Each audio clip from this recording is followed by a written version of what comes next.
Good morning, ladies and gentlemen. I'm Victor Mills from the Chamber, and a very warm welcome to this webinar on a really important topic for every business, wherever it's located and whatever sector it's in. Growth and talent trends for 2021. We've got three terrific speakers, all thanks to our exclusive event sponsor, the Globalization Partners, led by Charles Ferguson, who has, with his convening power, brought together John and Yu Ying. And what's going to happen today, that each of our guest speakers, in the order they appear on the screen, will make short presentations, and I will then come back to moderate a Q&A. So Charles is going to talk about talent acquisition. John is going to talk about employment trends and data from an employee perspective. And Yu Ying is going to talk to us about processes and ways in which we can better manage the talent we all need to achieve our business goals and the sustainability of our businesses and our communities. At any time during this webinar, please use the Q&A function, which you'll find in the Zoom toolbar at the bottom of your screens. You can pose your questions. I'll moderate those questions and pose them to our speakers during the Q&A. So without further ado, it's my pleasure to hand you over to Charles. Over to you, Charles. Victor, thank you so much. It's great to be here, and really appreciate the invite and the introduction. As Victor stated, I'm going to walk through an initial sort of overview with respect to the title of growth and talent trends, and the astounding events that have transpired over the past, let's call it 12 months for all intents and purposes, have really given a lot of companies an acid test. Certainly have given a lot of us challenges that we probably never imagined we'd face. But with all of those circumstances, they've also provided us with an inordinate amount of opportunity.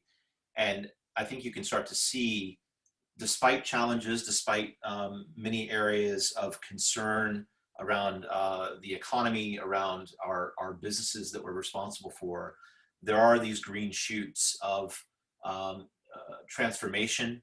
There are these sorts of, harbinger winds that are blowing opportunities back into, particularly, and very fortunate for all of us, this market, not only Singapore, but the entirety of the Asia Pacific region.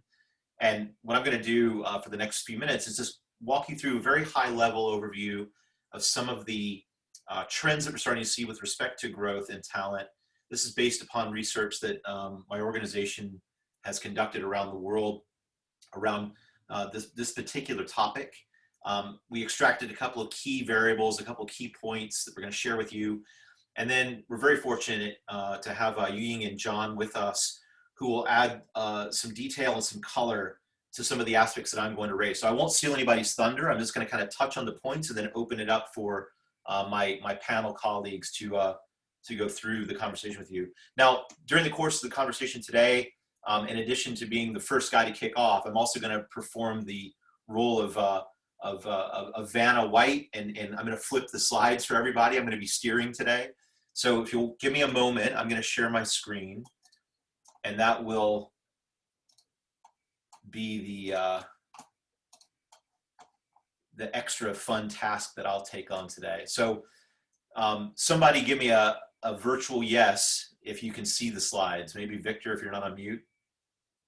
Yes, looking good, Charles. Thank you. Fantastic. So we're good to go.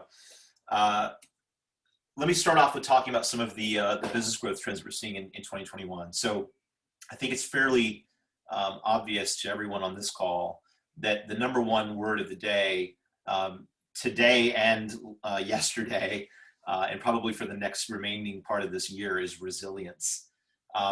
And this is a fascinating concept and a fascinating phrase, because underlying it, underneath that definition of resilience, are a litany of terms that I think you should actually all pause for a moment and reflect on.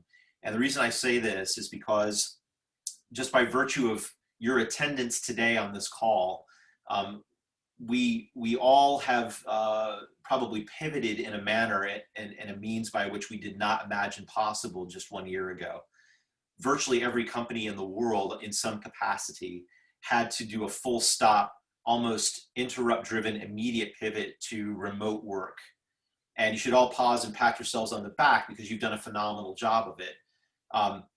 It's a very Darwinian sort of set of circumstances. Some companies have not been able to snap to the grid with respect to this new environment that we operate in. Some companies did not have the wherewithal or the tools, but in many instances, it was more of the political will or the cultural proclivity to embrace this new way of working. By and large, the economies, particularly in this region, have exhibited a high degree of resiliency and have been able to adapt to this new environment with, not with ease, but with relative expediency. And I think that is a testament to the fact that we have had our fair share of these types of exposures already, just within the past few decades. If we look back in time, just very, very briefly, if you think about the late 90s Asian financial crisis that we experienced very acutely here in the ASEAN region particularly, and the ramifications of that as it rippled across global economies. If you think about the impact of the SARS epidemic, which certainly affected Asia-Pac and ASEAN China disproportionately, following through to the Great Financial Crisis, great being not a superlative, but a proxy for size. That clearly had some dramatic impacts on a global basis. And then fast forward to today with this pandemic. The interesting aspect of all of those various cycles, and some in between with the swine flu and bird flu and all these various other epidemics that have impacted us out here, we have been able to remain by and large economically very stable. We have remained by and large resilient in our ability to take the lessons of those episodes and apply successful practices into our economic stimulus, into our economic stability as a region, and thus gird ourselves for the current circumstances and certainly lay the appropriate level of foundation for whatever might happen in the near term. Has it been perfect? No. Have mistakes been made? Of course. But I do feel that the Asia-Pac region is recovering at a much more rapid rate, and it's indicative of the fact that the global economy clearly has swung its focus into the Asian century. And we're very fortunate, not to trivialize any of the challenges that have been had, but we're very fortunate to be where we are. So I won't labor the point. You can see the statistics on the slide, and I think we're all kind of living through this. As part of the story, with this sort of burgeoning refocus, particularly on the Southeast Asian region, there is a fundamental shift that's starting to happen within the construct of supply chains, and a fundamental shift that's starting to happen with the advent of remote work. People looking into new markets to expand their reach from an entry perspective or a penetration point of view, and or looking at new markets with respect to a new potential pool of talent that they can tap into. So as you can see here, a recent PwC survey stipulated that almost half of CEOs globally within their purview are looking at changing their supply chain strategy. And the way I look at that statistic, and other statistics that I've been put across recently, is that it's not necessarily about going away from China. Okay, everyone's like, oh, the trade war with the United States, as a massive market, the currency concern with respect to Japan and their reliance on FDI into China, and China's increasing sort of inward focus with respect to investments into infrastructure, et cetera. All those things notwithstanding, the issue around supply chain is not necessarily to move away from China, because that's simply not going to happen. By 2030, unquestionably will be the largest economy in the world. The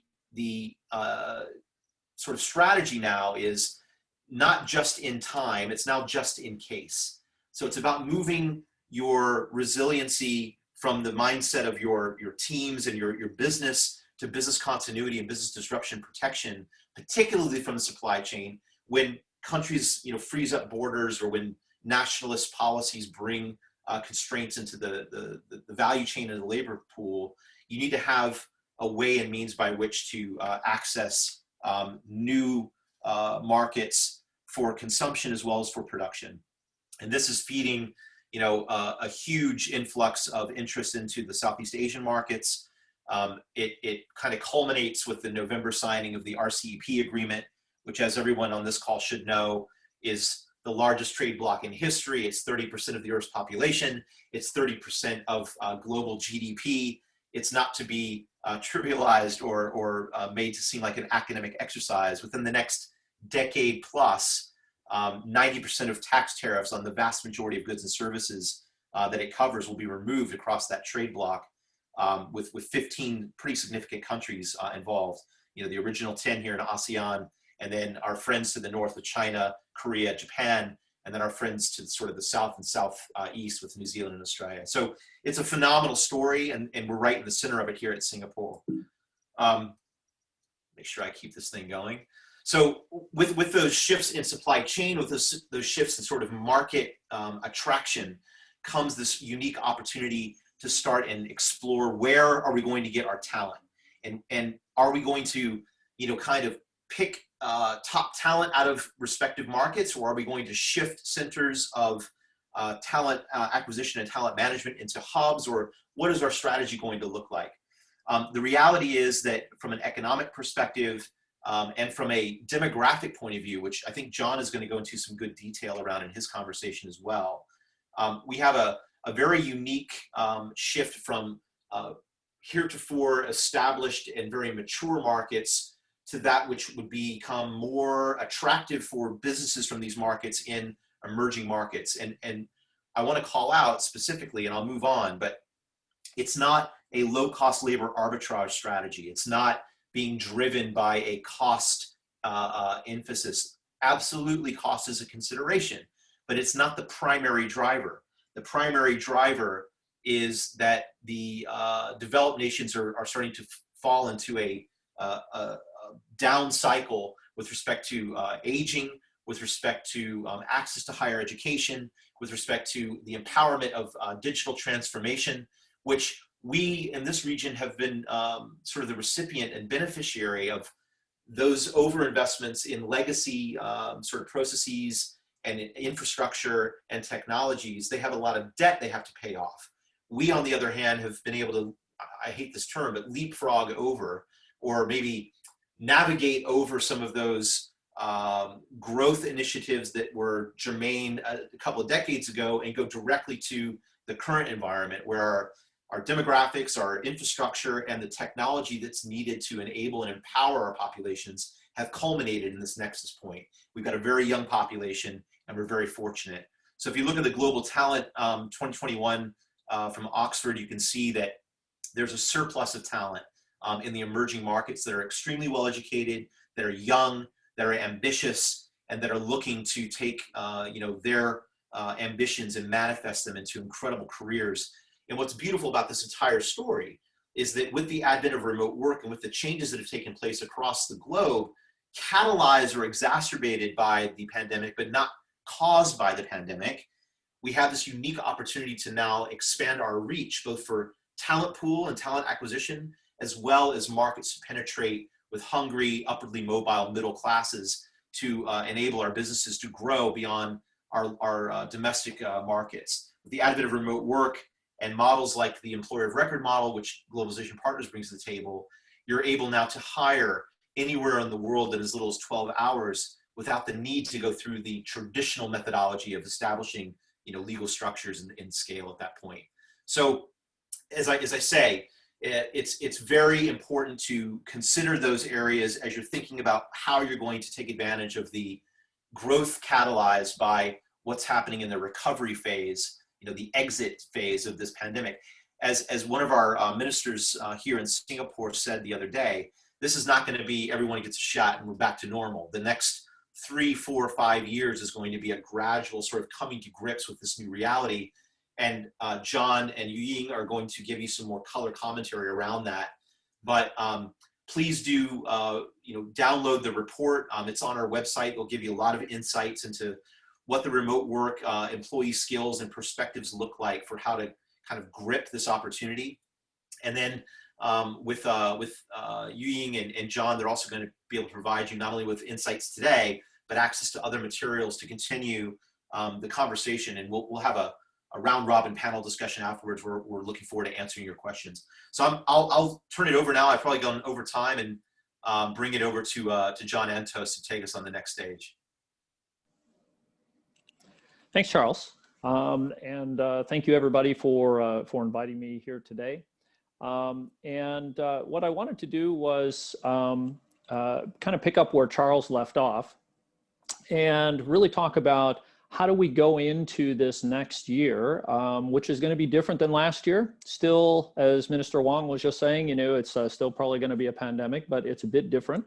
And how do you go about making some of the changes, taking some of the things that you learned last year and creating something new?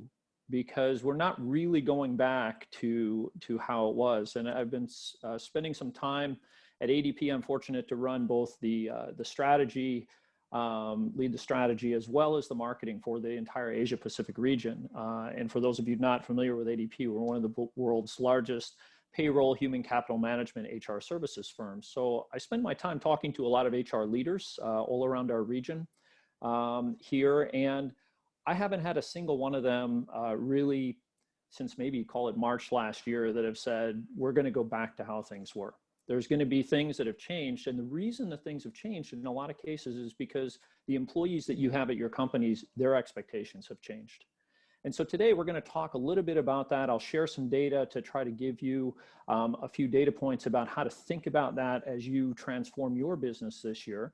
Both from our ADP Research Institute. So in my strategy role back in 2015, I actually helped create and came up with a concept for the Evolution of Work series that we've been doing for half a decade now. And so what I'll share today is two pieces. One is from our Workforce View 2020. We're out in the field for 2021, and you'll be able to download those at our website if you'd like, the full reports. And then also from our Global Resiliency Study, which just came out in December.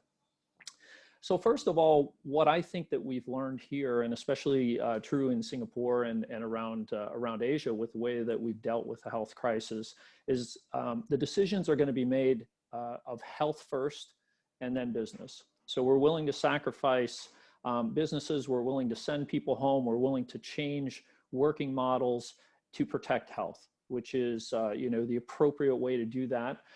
We've seen other parts of the world that maybe have made a different choice with that.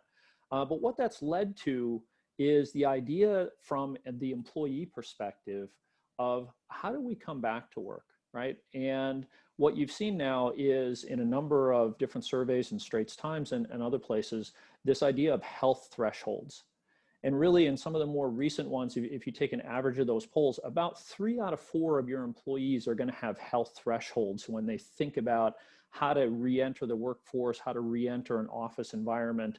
And what that means is that HR leaders and business leaders may be focused on complying with what's needed in the workplace, which is critical.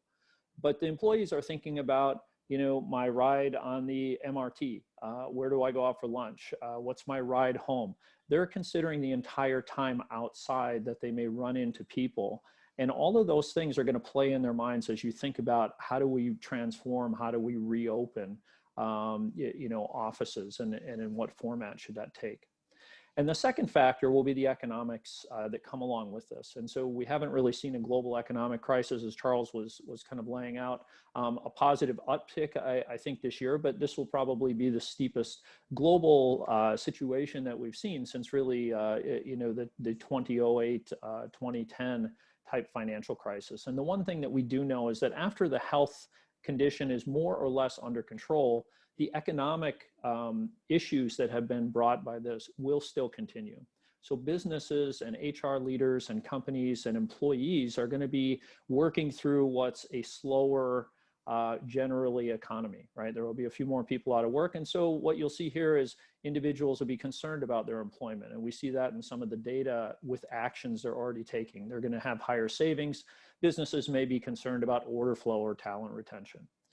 So as we look to the next slide, a lot of companies then are trying to decide, what are some of the things that we saw last year, and when are these just trends, and when will they become norms? How do we know when things are really changing? And so I'll provide to you two variables that I've been using, and they seem to work for both a work from home scenario, if you're working on that, as well as your consumers if you own a business. And that's really the variables around the length of time using a new behavior. So the longer it's in use, the more likely it is to remain. But equally, while using that behavior, what was the quality of the experience? And so if you think about flexible working and how that may have changed expectations, for employees that get along fine, have a good working environment at home, enjoy the new flexibility, maybe like the additional family time, don't like to have to do a commute, if they've been doing this a year plus, they're probably going to want some type of flexibility coming back as part of what the package was, not a complete replacement back to where they used to be. And very similar customers the same way. If you had a great online shopping experience and every time you buy food, it shows up on time and it's hot and it's delicious, likely you're going to continue those behaviors as you go forward. So as you plan your business for this year and think about the transformation, think about these two variables for each of the different situations, and that may help you to try and think about the types of things that you're going to need to do to kind of approach a new beginning. And so now to share with you some data as we move ahead to the next slide. We did our workforce view study, and what's interesting to consider is the demographics of your workforce as you go through this year and try and decide what's right for your business. So we had this study where confidence levels, globally, and we looked at, 6 months to 5 years, and we broke it up from younger age groups all the way to experienced workers. And so younger age groups, looking out 5 years from now, and by younger, I'm going to make that 18 to 44 years old as kind of younger workers. Everybody is still pretty comfortable in this region. So the APAC numbers you see here are really 84 to 86% confidence.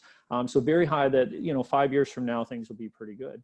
Where that changes is when you get into the near term. And so what we saw was those younger age groups basically declined 5% per age group on the short term metrics. So by the time you get to 6 months, 12 months out, experienced workers, your people 55 plus, are really about 50-50 as to how things are going to be. There's a lot of, still nervousness about the economy, about health and the health thresholds. So it's not as clear cut that we can just, depending on your demographics, that you can just necessarily bring the whole workforce back and everybody is going to look at this the same way. There's going to be variations within your teams. And so moving on to the next slide, what you'll see is workers are already feeling the stress around job security. And this is one of two stats I'll share with you that we can see where that's happening. So what you see here in the left-hand column with the bubble chart is before the pandemic even happened, people in Asia, people in Singapore, we all work really hard. In fact, we were putting in 8.5 hours per week of unpaid additional work, which was twice as much as you can see as pretty much anywhere else in the world. So a bunch of hardworking people now hit with a pandemic. We went out again and we saw that what that happened was it actually increased. So people were working even more. And the red number you see in the bottom corner is an Asia Pacific number, which includes Singapore. And that's probably the one to watch as a manager. If you manage people as part of your business, is 1 out of every 4 of us were putting in 11 plus hours per week, every week. And the reasons for this in the study, as the pandemic came through last year, changed. Before it was just we were hardworking and we were looking to move up and build careers. Instead, that became about job security, but it also became about remote work and people not being able to switch off and not being able to create a balance when you're outside the office environment that's successful for them to really have that kind of balance. And so people are working to the point where it becomes, not healthful for them as well as your business. So moving forward to the next slide, what you'll see is the other way that people, that employees are willing and have been willing in Singapore. We've seen this even with government ministers early on, if you remember, taking some salary freezes and things, is we asked about compensation. So not only if I'm worried about my job as an employee, am I willing to put in more time, keep my head down and work hard, I'm also willing to take a sacrifice on compensation. And so we asked the question around, what forms are acceptable. We saw 42% were willing to take a pay cut, 51% were willing to defer salary. And then we asked how much is too much on a pay cut. And what you see here is that, again, these are Asia Pacific numbers from our region, and including our respondent group here in Singapore, that people were really willing to take, a good 3 out of 4 people were willing to take 20% in order to save a job. And so there's that underlying pressure. And really what HR leaders have been doing, as we'll see right at the end here, is clear communication from you as a business leader becomes really important to helping your business stay productive, and also send the appropriate messages to your employees. So as conditions change, the two things to give you a few tips on what I've learned from talking to HR leaders, companies all around the region, Singapore, Australia, mainland China, Hong Kong, India, to find out, what are they doing? How are they managing this in real time so that you can consider doing these things? And the two keys, as Charles had mentioned, is really resilience and engagement. And one quick note, resilience and engaged is not necessarily the same thing. So engaged employees are ones that feel really good about their work, they like what they're doing, and they're very productive. So engaged employees lead to better business outcomes.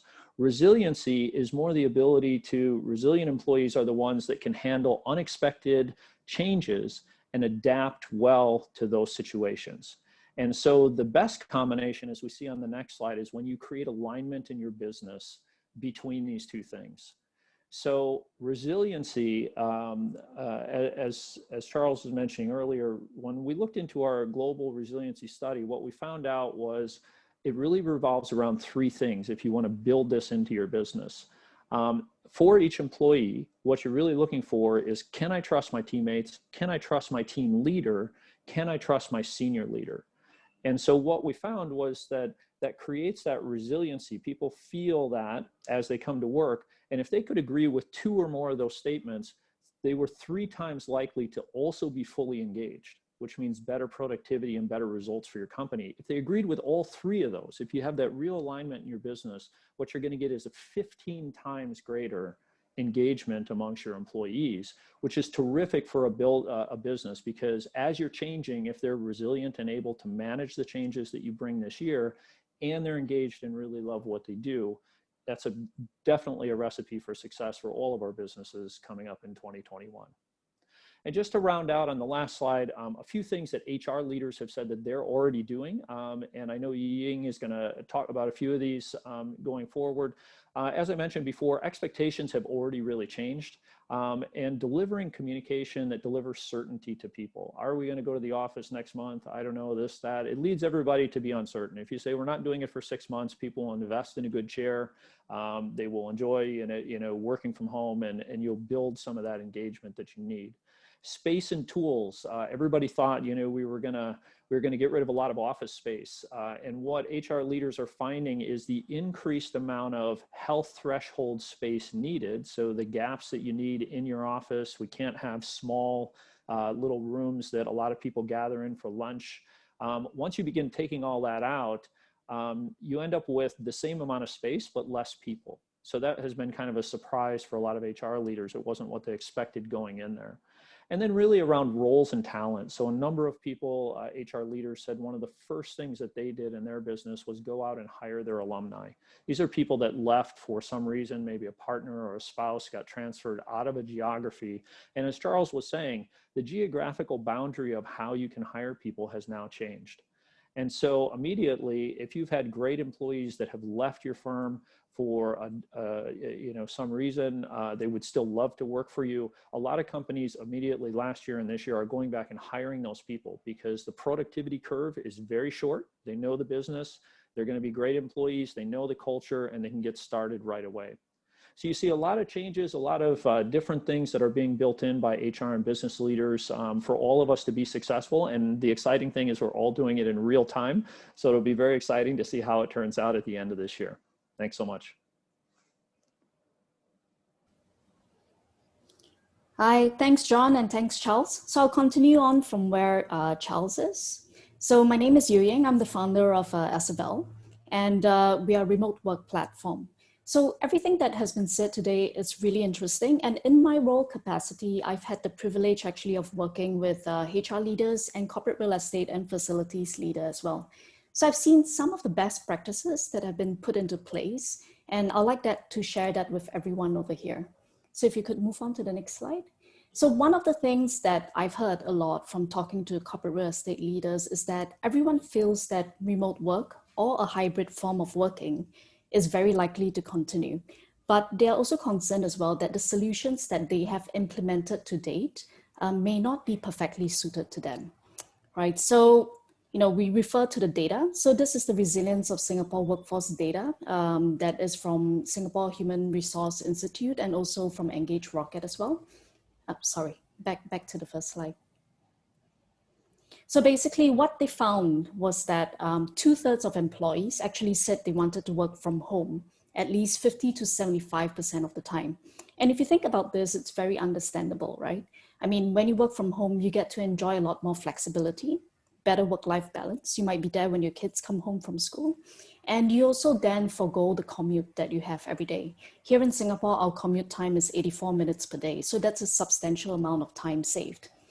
And correspondingly as well, 84% of companies globally said that they're likely to continue with remote work after the pandemic. I mean, John pointed to the point that, office space might be saved. So there's definitely real estate cost savings that's going into this. But more than that, I think what this crisis has led to is a lot of leaders actually recognizing that their employees are just as productive, if not more, when they work from home. So given that for most companies, what we've done to date is when COVID started, we gave our employees a laptop and said, here's a laptop, perhaps here's $1,000 for your work from home expenses. Now go off and, start working from home. So the question is this sufficient, or do we actually have to do more than that? So on to the next slide. So our view is that tools and processes actually do need to be put into place if work from home or a form of hybrid working becomes a permanent thing.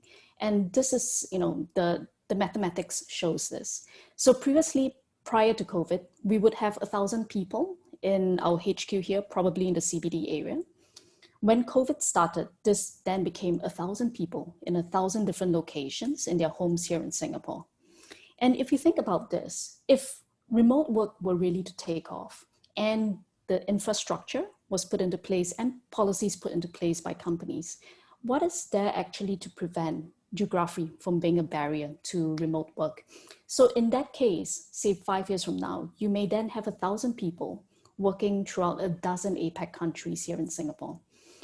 So previously, our support functions for the companies, human resource, facilities management, corporate real estate, all these are based usually in one location in the headquarters.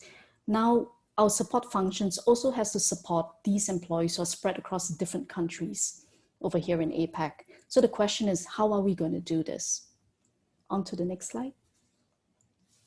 And I think that cracks are already beginning to show. So this is a recent study that was done here in Singapore. Employees were asked, what are the main challenges that they actually face? And it's interesting that the top 2 challenges that they pointed out are actually very practical ones. So the top challenge was, I don't have access to the resources and tools that I used to have access to in the office. And the second one is, practical challenges such as I may have young kids around, or, my home is noisy, or I don't really have a separate study, right? And then following on are more like a softer kind of challenges that people may face. But the point is, our employees do need support from us as employers when they start to work from home. To the next slide, Charles. So before anything, what we're saying is that a company should first ask itself what kind of remote work or hybrid work company it wants to be.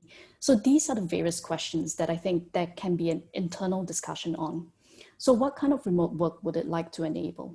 something that's fully remote, where you have, workforce spread across different countries here in APAC, or a form of hybrid work, where you still retain your office here in the CBD area, and you have employees working from home 2 days out of 5 days a week.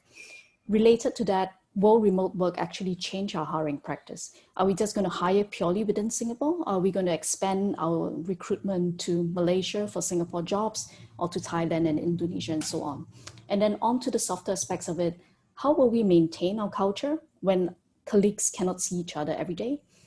How do we measure success for an employee if we do not see this employee every day? How do we measure success for a remote team? And how do we actually measure success for a leader who's supposed to be remote as well? So once a company has decided on all these things, this should actually culminate in a work from home policy. And it's our advice that every company should actually come up with this, even if for them work from home is going to become a temporary thing. On to the next slide. So on then to the tools and processes that a company can use in order to ensure that its employees are taken care of. So for me, like one of the very basic thing is to ensure that your employees actually have a safe and productive work environment, even if they're not in the office. So this is not just a basic requirement, but it's also a legal one under the law.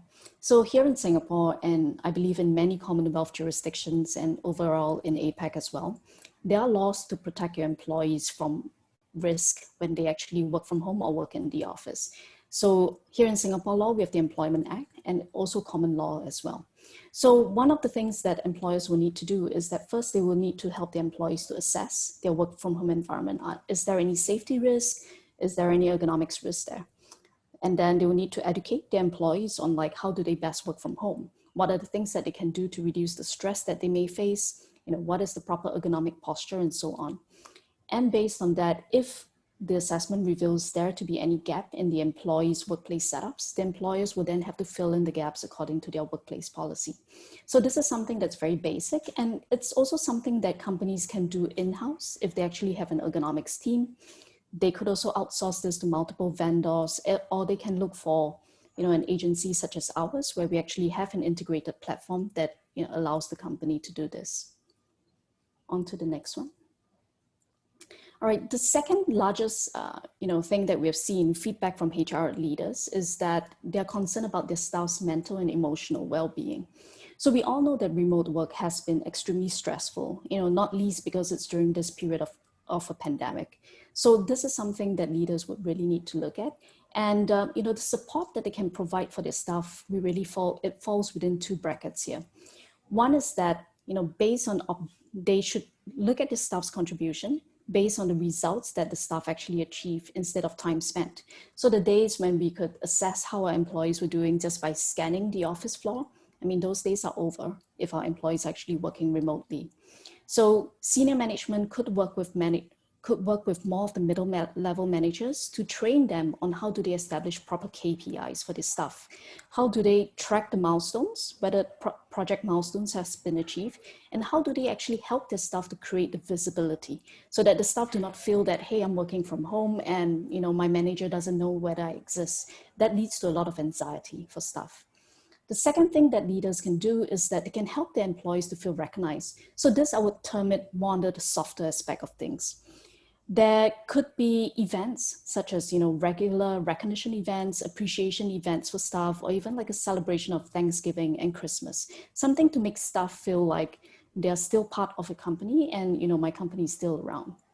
And one of the things that I think can be really helpful that I've seen, practiced by a couple of large MNCs here is that they regularly track employee sentiment. So there are many software tools that are available that you could actually use to do an online poll.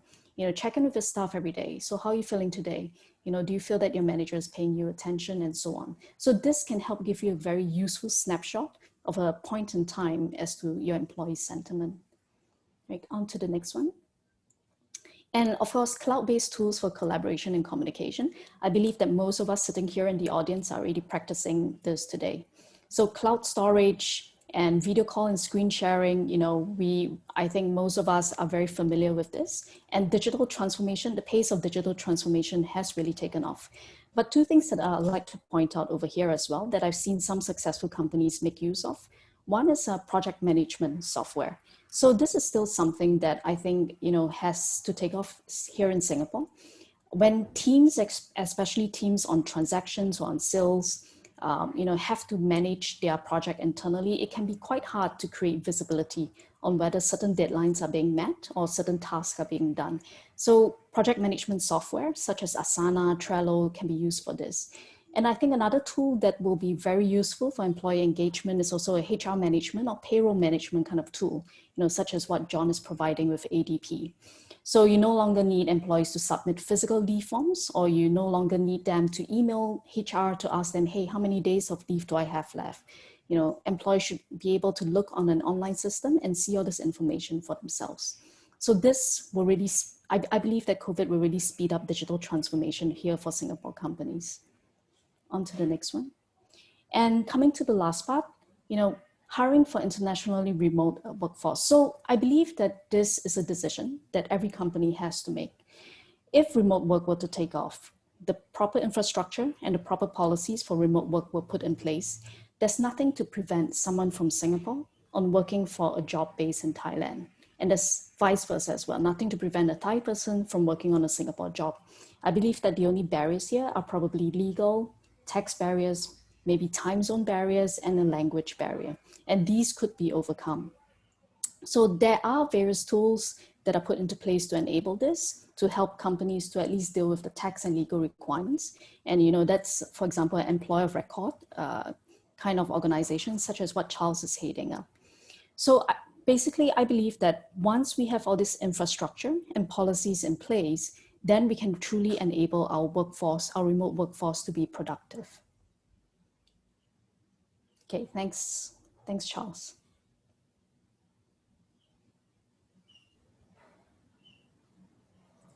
Well, I want to thank all the speakers. I think this has been a great piece or pieces of sharing. So if I could ask the panel to switch their videos all on, and we can have our conversation. What struck me listening to each of the presentations is how COVID-19 has been the catalyst for ramping up change. And that's what happens typically when you have a global event or an event on a scale that we've got with the pandemic. And I'm looking at the chamber. I mean, 12 months ago, if any of you have said, Victor, do you consider that it would be possible for you and your team to work from home? I would have said you were stark staring bonkers. Because I did not think, in my limited naivety, that we would be able to be effective. And what has happened, of course, is that thanks to having good teamwork before the pandemic struck, and a Wonder Woman, I have one IT manager, Carolyn, whom you've met earlier, and a Wonder Woman IT manager, we pivoted seamlessly. One day we're all in the office and the next day we're all at home on laptops.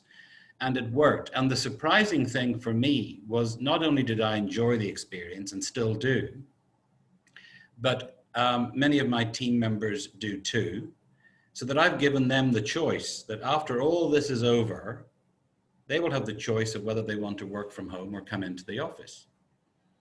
So I think that for me was the big change, the pandemic forcing us to adopt totally different ways of behavior and working. And also learning that, having your mind closed to different work options was a very dumb idea on my part, because we could have done this earlier. It's been a tremendous learning journey. But if I may start by asking a few questions, and then we will hopefully inspire the audience to ask some questions in the Q&A function as we go along. John, you talked about, how talent in terms of quantity and quality is reducing in the developed world because of demographic changes. Like Singapore, we're a rapidly aging society. And this has all come at a time when, for various reasons, immigration is the dirtiest of words, or at the very least produces a tremendous amount of angst, whether you're in Singapore or whether you're, in Europe, and especially now when you're after Brexit in Britain. So do you think remote working is going to resolve the immigration angst? And how will companies be able to do this, to Yu Ying's point of getting over all those, and how do you interview people that that are in Nigeria, for example, and you're sitting here in Singapore? How do you do your due diligence? And then how do you deal with the legal issues and the tax issues, of course? But just want to throw that out. Will remote working resolve our immigration angst? Charles, you first, if you wouldn't mind. Not at all. So look, it's a great question, and I think that it calls to mind some conversations I've had recently with different executive leaders and different government officials here in Singapore about the fact that as a nation, if I zero in on Singapore for a moment, as a nation, we have kind of over the past 5+ decades, we've extricated ourselves from whence we started and become a first world nation, predicated or sort of catalyzed by, at that time particularly, not only the gumption and to beat the word to death, the resiliency of our people and our culture, but also by virtue of our geographic, our favorable location in the world as related to trade of the day.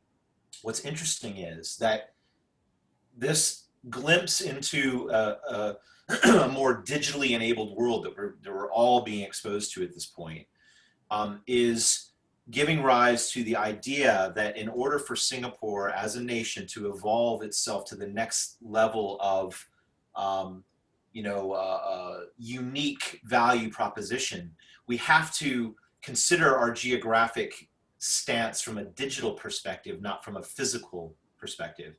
And by that I mean to say there are policies and laws and infrastructure and training and upskilling and all those accoutrements, which we'll talk through during the course of this conversation, that need to be put in place in order to make Singapore a globally recognized, digitally relevant location. So, as it relates to immigration, it doesn't really matter where you sit physically. What matters is what you are able to provide from an experiential or a value perspective. And I would suggest to you that, 21st century talent spotting, I'm going to coin that, to use the analogy of 21st century talent spotting, in the 20th century, it really was very much about, your tenure, your seniority, your place in the hierarchy, or your competency.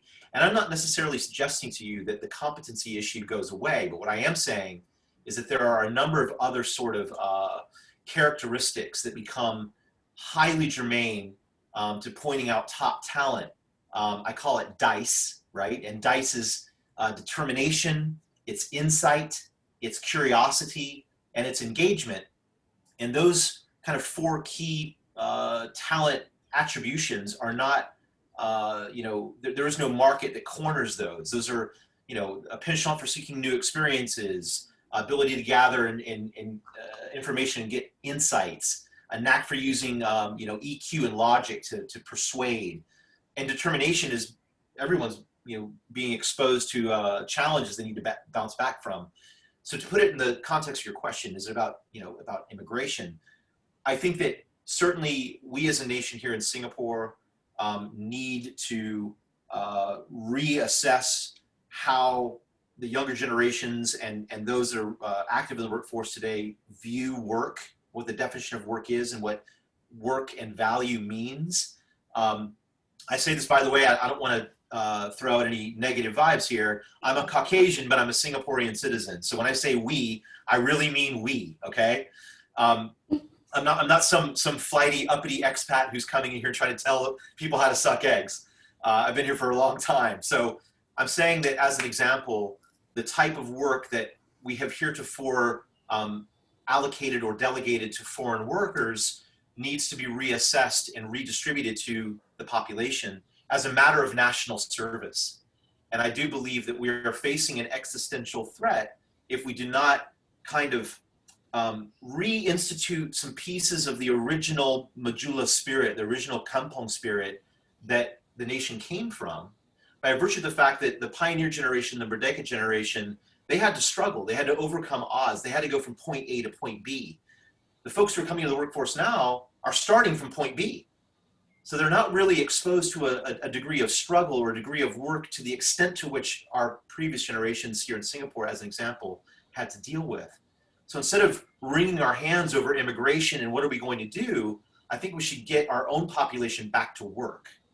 And that is a government challenge, that is a private sector company challenge, and that is a citizen challenge.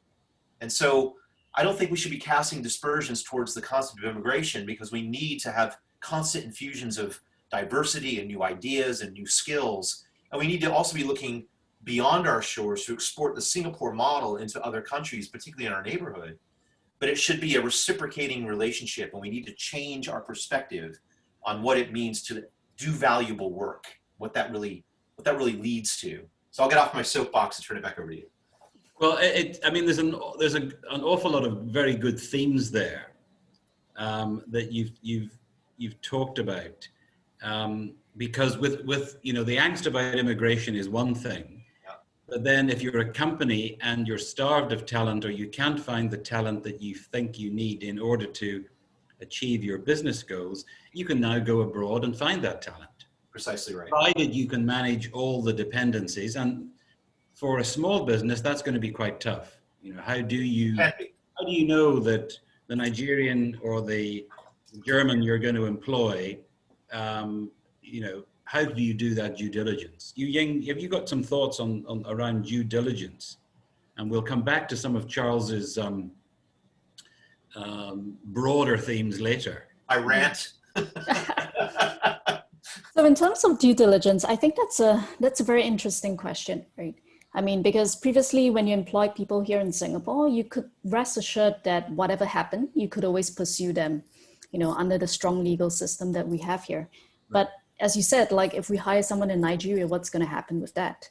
So I do think that the rise of remote work is actually going to create a new industry of companies that cater to this. So I do not know of you know, any companies doing it right now, but I would assume that at some point in time, you would be able to hire companies overseas to employ those workers and also to conduct due diligence on them. So a bit like, you know, what Charles is providing under globalization partners. I do believe that if remote work takes off, that's going to be a very essential part of it. So almost like a mix between what globalization partner does and also a headhunting kind of agency, right?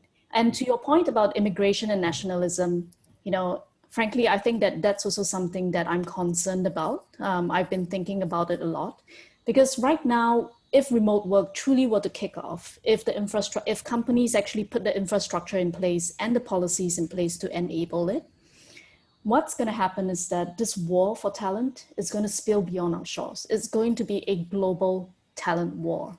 You know, for companies, we just want to hire the best person wherever this person is based, right? But on the other hand, for governments, it is their incentive to ensure that employment very much remains onshore. So I do foresee that there's going to be some sort of tension over here for companies that are then based here in Singapore who then want to hire from overseas. So I do foresee that employment laws, tax laws, commercial laws may change if remote work really were to kick off.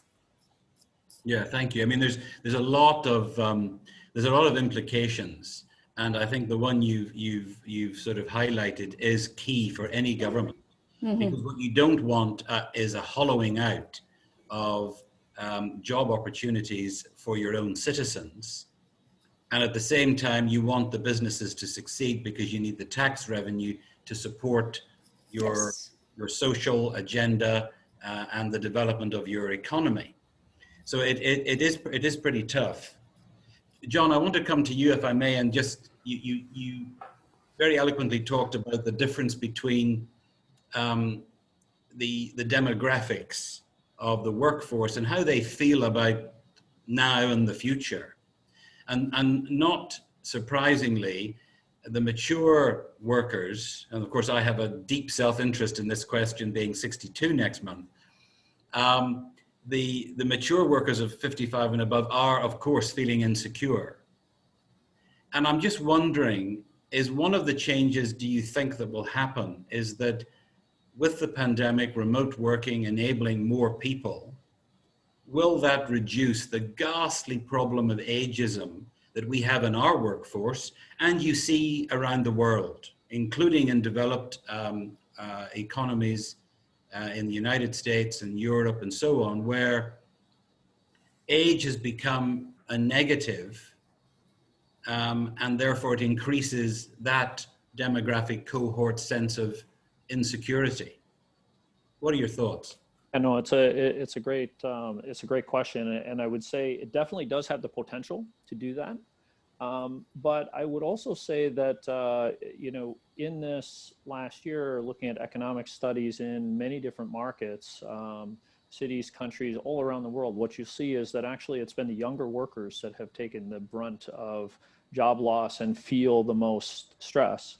Thinking about that in the context of your question, as you move forward and you have a different model, and you have workers that you can hire from anywhere, and you can hire at different levels, and you can hire in, you can actually create a good demographic mix that makes your workforce a bit more engaged. You can create some of that upward mobility, where you have younger workers learning from older workers, and create more of a mix than we used to have.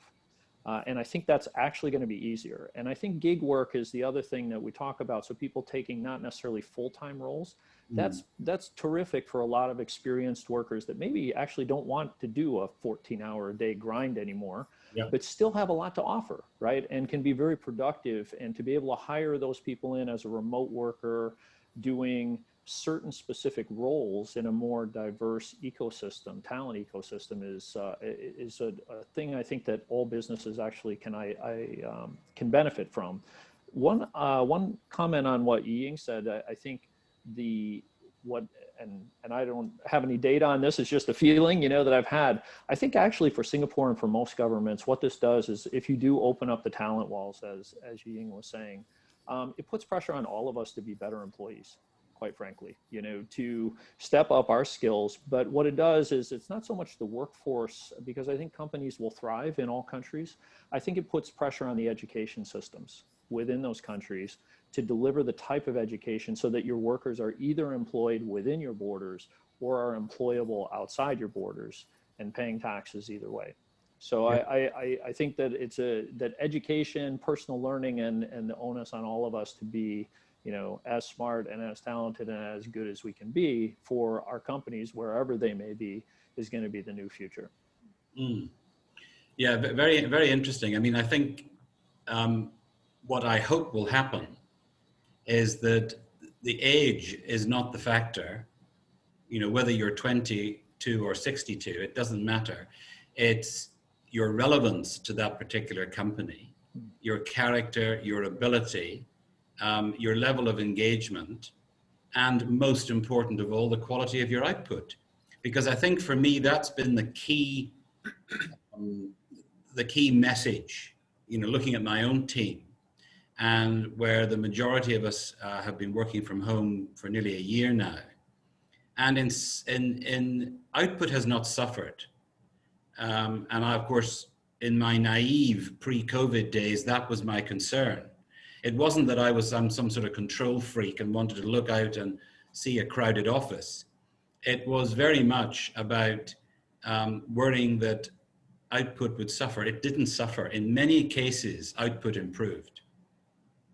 And I think, that's what kind of disappoints me about the hours worked slide that you showed up, because to me, it's never been about the amount of time you spend at work, because hey ho, with all these tools, we could just keep going till we drop, but you would get the law of diminishing return kicking in.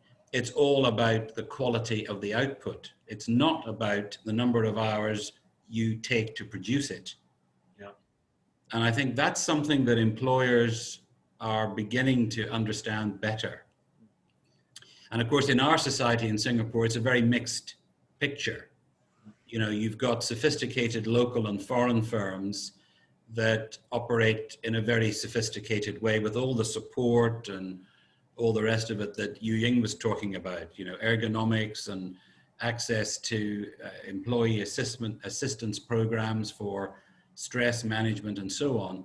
But you've also got an awful lot of, in large and small businesses, very outdated workplace culture, what I call, you know, the old autocrats who, we've heard some horrendous stories of teams where their manager needs them to keep their videos on all day so they can see them and watch what they're doing. Oh, wow. we have got a lot of room to improve the workplace culture in Singapore. And I'm wondering what each of you think employers and employees need to do in order to make the Singapore workforce and the Singapore economy more sustainably competitive. So sort of going back to some of Charles's earlier soapbox comments. By the way, very much appreciated, Charles. So what do you think are some of the things that employers and employees need to change? And are you confident that we're going to see this? Who wants to go first? Well, I want to comment. I mean, I don't want to make it, you know, a serial kind of conversation, but I'm going to comment because I can't hold back. I feel like, you know, I mentioned it at some point in this discourse that there is this tendency for companies to rely upon a more traditional approach to assessing and hiring talent. And that is what I refer to as that, you know, the difference between 20th century and 21st century talent spotting. And the 20th century model is really that IQ, that verbal, analytical, mathematical, logical cleverness sort of quotient that people utilize to hire the engineer, the accountant, the lawyer, the designer, the CEO, et cetera, that you interview for in the tried and true methodology, the checklist, et cetera. And to a point that you raised, there's an unconscious bias as it relates to the ageism comment that you made, because people think, oh, well, you know, this individual their best years are behind them and they can no longer contribute to the degree to which they were able to in the past. They don't have the stamina. I would argue, or not argue necessarily, but I guess I would position that the advent of this remote work environment that we are all adopting, whether you like it or not, is democratizing the playing field for a lot of the workers who are out there, removing the specter of geography, but also to a large extent. I mean, Victor, I've never physically met you. I don't know that that's what you look like. Maybe this is an avatar I'm talking to, you know?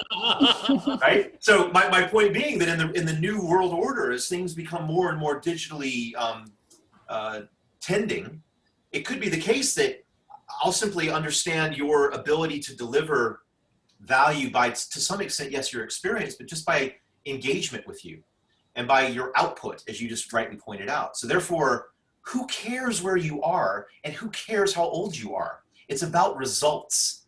And this is the story that you alluded to. It's no longer watching them do the work and how many activities have you done and how hard are you working. It's how smart are you working and how quickly can you deliver high quality output.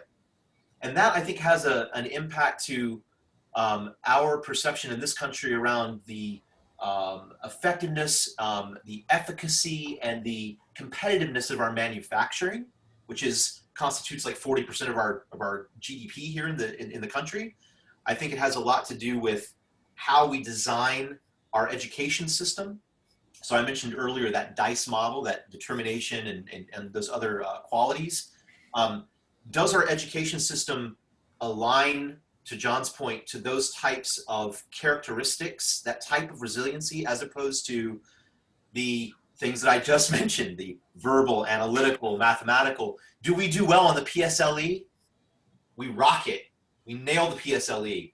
We sweated over it for years preparing our children for these tests. Are they prepared for the 21st century? Are they prepared for a new digital frontier? I think that's a very, very valid question. You mentioned, or rather, Yuying mentioned specifically this very appropriate concern around employing overseas vis-a-vis employing here. And again, I called out earlier that it's not a race to the bottom with respect to labor arbitrage from cost point of view. It's a matter of access to talent. And I would throw the question back to Singapore in a mirror, and I would say, can we raise the profile of our country to be an actual hub, a talent hub for companies overseas who want to hire our people, but not necessarily want to bring their business here? It's a pretty small market, to be fair, right? But we do have one thing, which is pretty awesome. We have 5.6+ million reasons why you should hire in Singapore, right? So instead of looking at it as like, can we build a manufacturing facility there? Can we have distribution, et cetera, ad nauseum?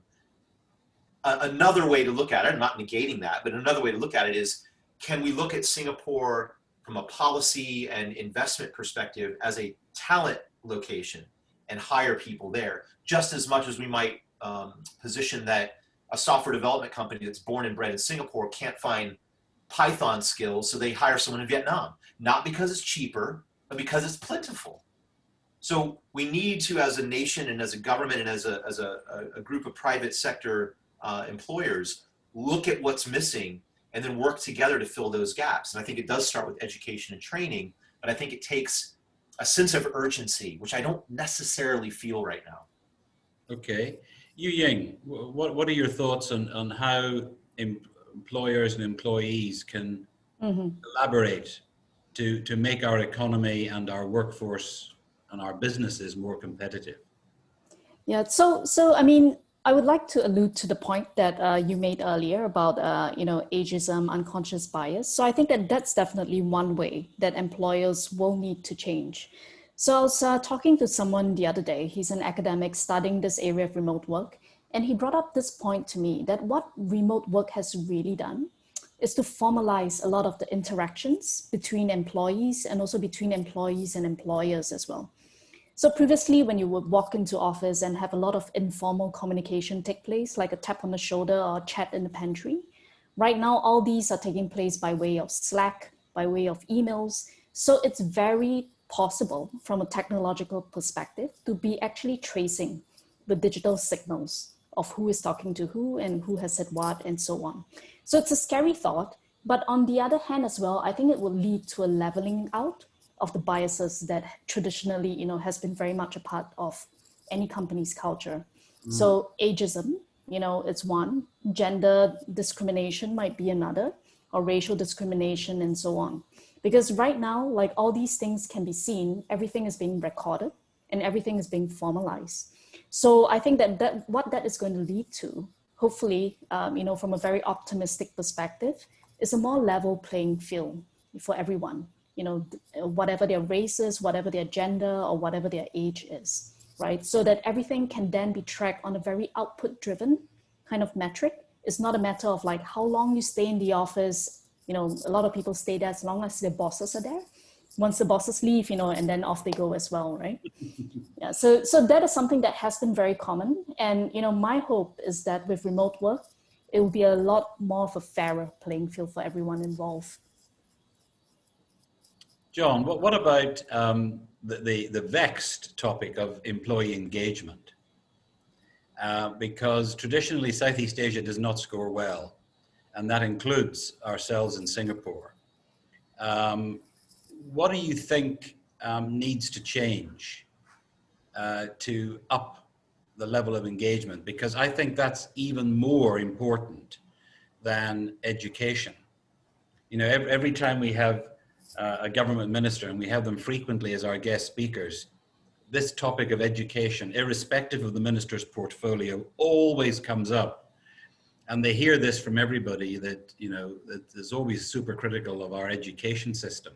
But above and beyond that important area, what are your thoughts on increasing employee engagement? Because from an employer's perspective, that is the big bugbear. That is the big area of constant complaining and moaning. What are your thoughts? No, it's and we saw that in one of our ADP, the resilience study, where Singaporeans actually were fairly high up. In fact, they're third after Saudi Arabia and India out of the 25 countries in the study in terms of their resilience level, but they were far down on the engagement level in comparison to the other 24 countries in the survey. So we've seen that throughout Asia. For me, what I see a lot, having built a few teams now in Singapore, is really people looking for essentially the coaching and the wisdom and the engagement from leaders to them. And so we've probably all worked for great companies, but even if you're in a great company, if you're on a bad team in that great company, it doesn't feel that great. And so that building of teams, as we saw both in the resilience data, but also creates that level of engagement. And so I think what we've seen is moving into, and I think that remote work actually offers the opportunity. I would tell you that I spend more time with my teams now on one-on-one via video. They can ping me, they instantly call you, than they would in an office environment where you look and you say, well, is the door closed? Can I go and approach them? And I think it's that approachability and the willingness of experienced workers to coach younger workers. I think if you build that diversity into your workforce and you work at it, what you're going to have is you're going to have a very cohesive group, but a very engaged group, which, to your point, is really the key for driving output. Yeah, and I think, of course, it cuts both ways, doesn't it? The mentoring is no longer sufficient from sort of leader to team. It's also from team members to leader. Absolutely. And that realization that, the days of the leader as the know-it-all autocrat or, leader as hero are long since gone from a relevancy perspective. And what you need is a true team, which comes together and maximizes each other's individual strengths and minimizes each other's individual weaknesses. And I think, we see that and hear that from our members, particularly with the younger workforce. And you quite rightly said earlier that, school leavers and university graduates and poly graduates all over the world have been the most severely impacted by COVID-19 as companies have scaled back hiring for cost reasons. But it's those young people that really look for a purpose. What am I doing here? What is the purpose of this job, this company, these products? And how does it acquaint with my value system of being purposeful? And for many of them, they've got a very highly developed sense of how do we protect the environment? How do we manage climate change? How do we mitigate climate change, et cetera, et cetera? So, I think that's why that team message is so important. So we've touched on a lot. I think there's one question in the Q&A from Alex from the Institute of Policy Studies. So he says, thanks to the panel for sharing the real possibility of remote work taking off big time. How would you recommend for institutions in Singapore to adapt and react to take advantage of the opportunities this trend might bring? So we've touched on a lot of them, but is there anything else that you would maybe say to Alex in answer to his question? Victor, I would call out the idea that, in the sort of the preamble of the presentation earlier, I had mentioned the fact that, it's not just opinion, it's statistically relevant that a lot of companies right now around the world are looking to explore new markets for either the purposes of economic gain and penetration and market share and or to tap into talent.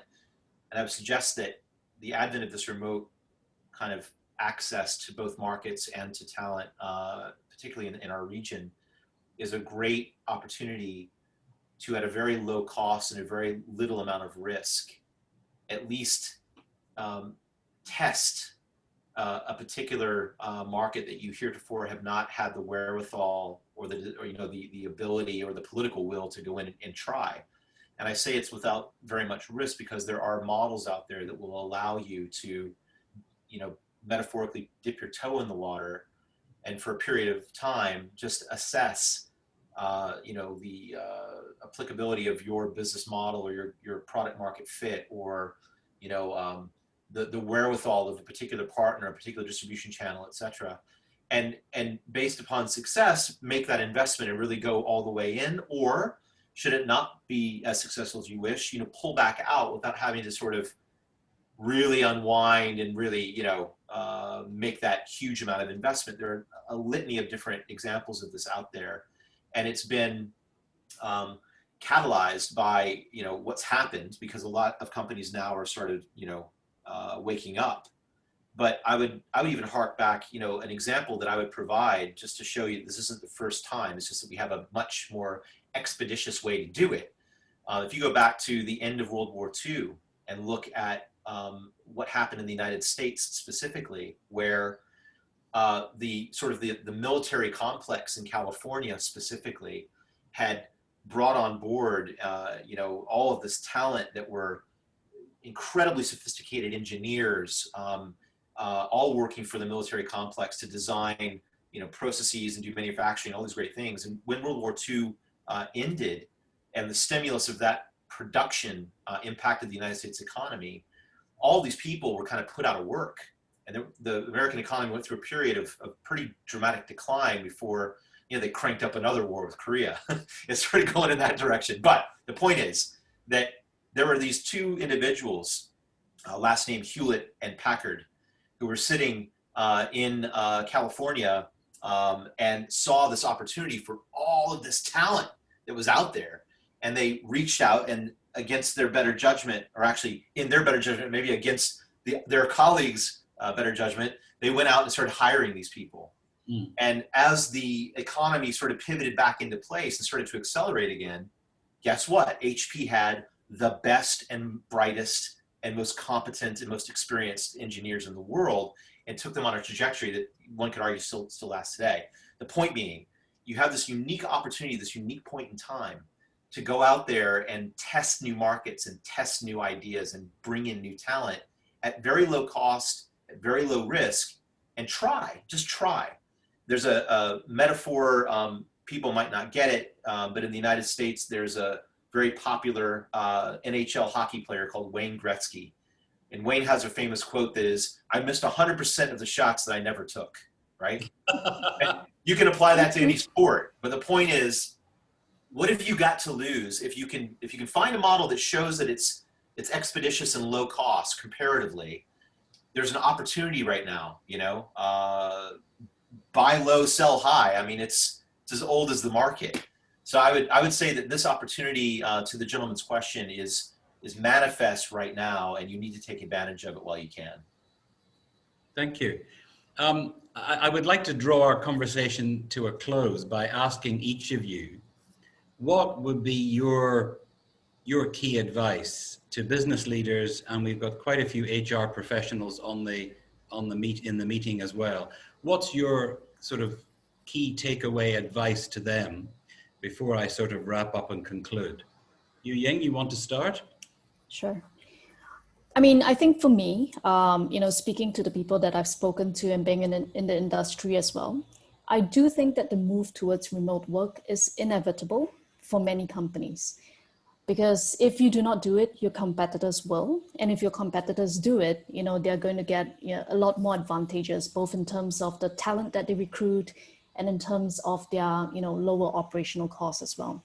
So I do think it's inevitable. And now that we know that this is going to be something that's permanent, we do need to find a sustainable way to bring it forward. So I think that this is something that companies need to have an internal discussion about and come to a conclusion as fast as they can. Yeah, I think that's a very good point, because in the last few weeks, I've heard quite a few complaints from business people and indeed from folks in the public sector complaining that they can't get their people or their teams back to the office. Yes, yes. They just can't. Mm. And those business leaders and those public servants are very frustrated about it. And to your point, they are not allowed to legally, under the law, they are not allowed to force them back into the office as well. Precisely, which only increases their sense of frustration. I fully understand. I've spoken to quite a few myself. It goes back to exactly the point you've made, and it's a very good piece of advice that you've got to think about this in a different way, and you've got to come up with a win-win, a series of processes and policies to manage it. Yes, absolutely. John. Just following up on what Ying was saying, I agree that there will be some type of other model. There hasn't been an HR leader that I've talked to that says, you know, because they're all worried that even if they did want to go back to the original model, they would lose talent to companies that don't. So there's going to be this general swell that there's going to be some variation out there. I think the focus for that I would suggest is make whatever model that you choose that's right for your company the most successful it can be. And that's to focus on engagement, alignment with your key executives, your key leaders, your teams that you build, and using remote tools well to not only maintain engagement for your productivity today, but to realize that everybody from the CEO to your frontline staff are going to need constant education on the digital tools, the new skills, because as the jobs and the business opportunities really expand worldwide, there's going to be a lot of opportunities for companies, but there's also a lot of opportunities for talent and other things that can help you grow. And so building that infrastructure around constant education and constant engagement, I think will make a lot of Singaporean companies, you know, very resilient going forward. Thank you. Charles. I'm going to sort of echo what both my colleagues said, and I'll stipulate that people gravitate towards opportunities that match their needs for meaning.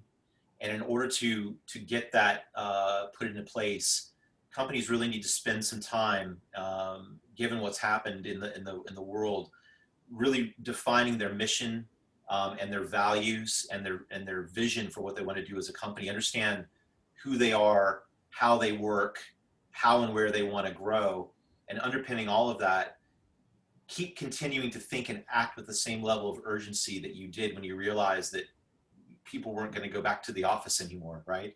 That pivot that you mentioned where your superwoman was able to give you guys laptops and get you home and get you going, that same level of kind of startup energy that really has been prevalent over the past several quarters. Don't take your foot off the accelerator, but as a compass in that vehicle, as you're zooming down the highway of innovation and change, really very well define your values as a company, because that's going to allow you to attract the right types of talent as you move forward. Thank you.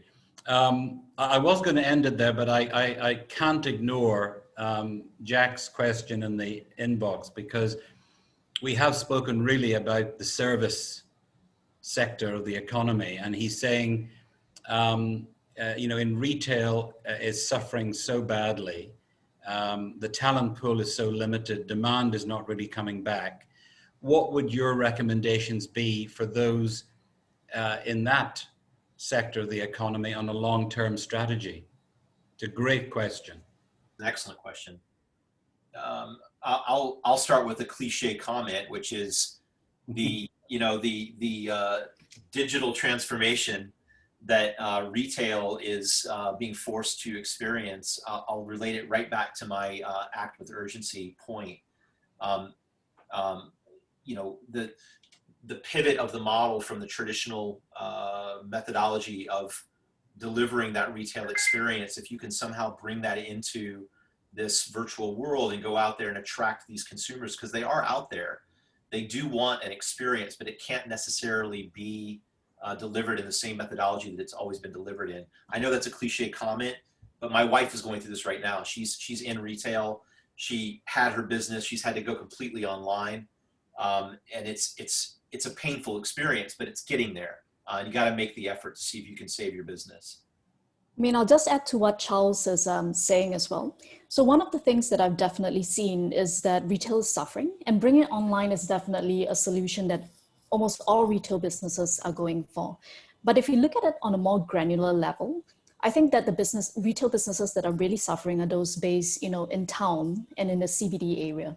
If you look at the retail outlets actually in the suburban area, where most people are living and many more people are going to be based because of remote work, those are actually thriving. So I do think that there will need to be a reshuffle of like retail real estate away from centralized CBD area out more into the suburban areas.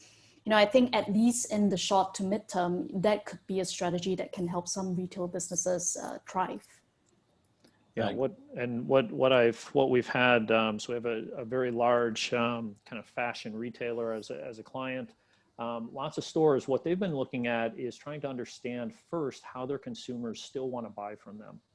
And what they find is that people maybe want to buy online, but to a certain degree, they still want to come into the store. And so what they've tried to do is keep the store people that they have, but incentivize them to close a deal that's going to finish online as a sale over there, to create a different experience for the retail itself. And we've seen that also from some of our large hospitality clients that are creating online or experiential digital experiences, knowing that then that builds to an eventual visit. So it isn't all built about delivering in-person experience all the time. It's managing where your customers actually want to buy from you and then matching the experience that works for them to maximize your returns. Thank you. I've really enjoyed our conversation. Charles, we've got to do this again. I look forward to it, man. Very, very much enjoyed your convening power. It's a pleasure to have hosted John and Yu Ying, and we look forward to seeing you again.